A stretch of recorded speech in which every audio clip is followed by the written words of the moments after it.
Savez-vous que la Colombie, c'est l'arrière-cour des États-Unis pour entraîner des hommes qui vont faire des opérations de déstabilisation d'autres pays dans les Amériques du Sud. C'est à partir de la Colombie qu'on les entraîne. Et comme par hasard, les assaillants viennent de la Colombie. Troisième élément. Lorsque la police haïtienne a procédé à la première vague d'arrestation, ils ont arrêté 16 Colombiens. 11 des 16 Colombiens se trouvaient où, selon vous? À l'ambassade de Taïwan. Pourquoi Taïwan?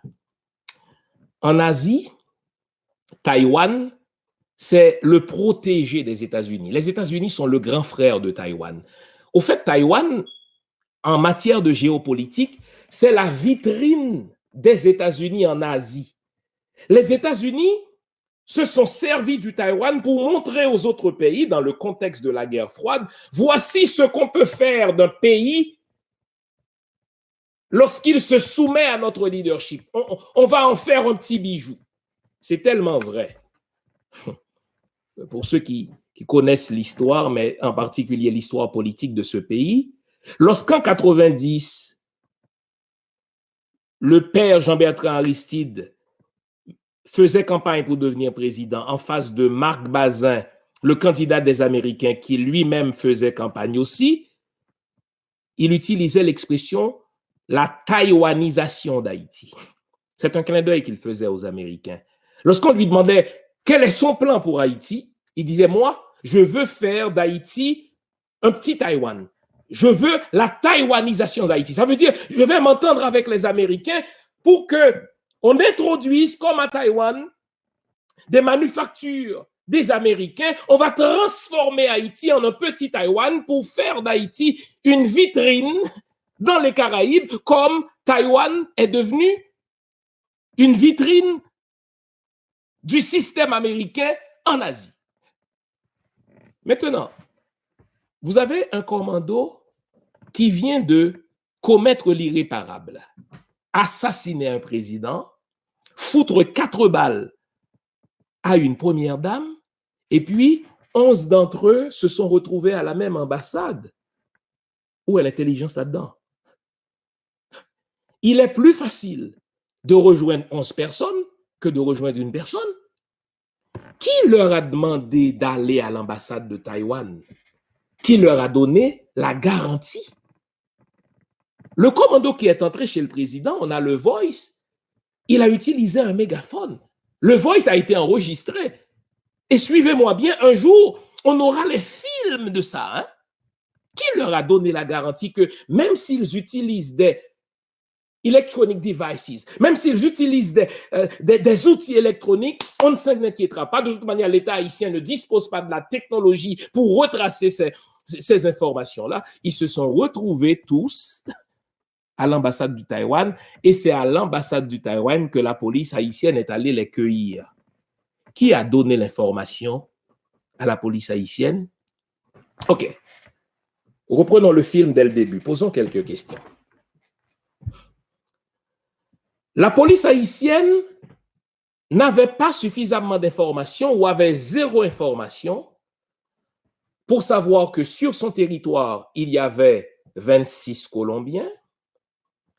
Elle avait 0 information pour savoir que depuis au moins 2 heures avant l'assassinat du président, on tirait dans la rue conduisant à la maison du président, mais tout à coup, cette même police haïtienne, en une journée, a reçu suffisamment d'informations pour savoir que les 11 hommes se trouvaient dans l'ambassade du Taïwan. Ils sont allés les chercher là.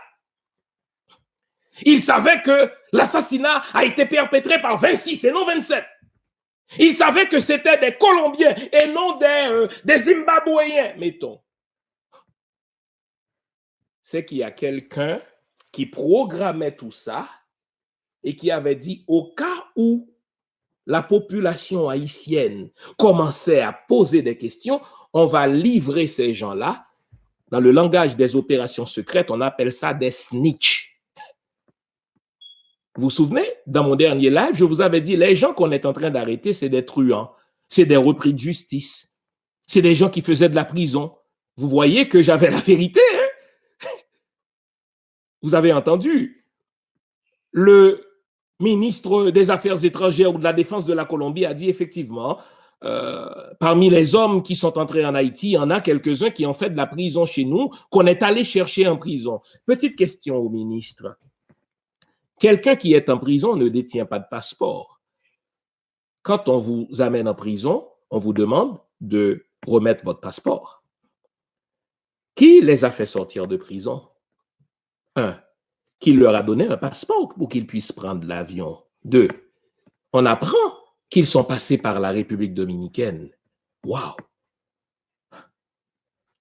Je vais vous montrer quelque chose de gros. Et ça prouve encore une fois comment c'était quelque chose qui était programmé.